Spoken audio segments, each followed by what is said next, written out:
Family vacations are meant to build memories, not to force intimacy with strangers. Standing up to a controlling parent is an agonizing process, but prioritizing your children's safety and your own mental peace is never the wrong choice. Here is your story, rewritten for clarity. I am a 28-year-old mother of two, and I have spent my entire life under the thumb of my controlling mother. Because my father abandoned me, she is the only biological family I have left, which made setting boundaries feel like a terrifying risk of rejection. Recently, we planned a trip to Great Wolf Lodge. I used my technical skills to secure a 50% discount, booking a room for 3 adults and 2 children.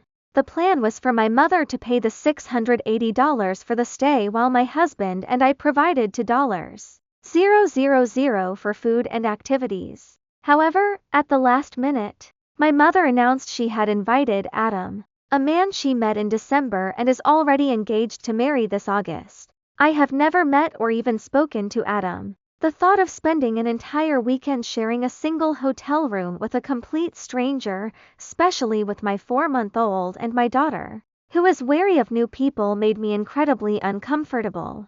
After discussing it with my husband, I finally found the courage to speak up. I told her that while I was happy for her, I wasn't comfortable jumping straight into a weekend-long slumber party with a stranger. I suggested a lunch date first or even a separate room for him. My mother's reaction was swift and cold. She accused me of hurting Adam's feelings and abruptly canceled the entire trip, stating that if I couldn't accept him immediately, there was no need for a vacation.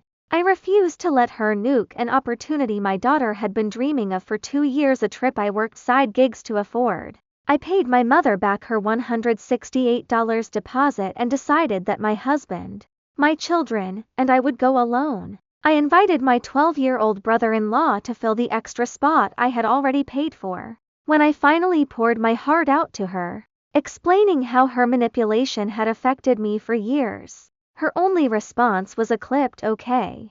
This dismissive reaction was the final straw.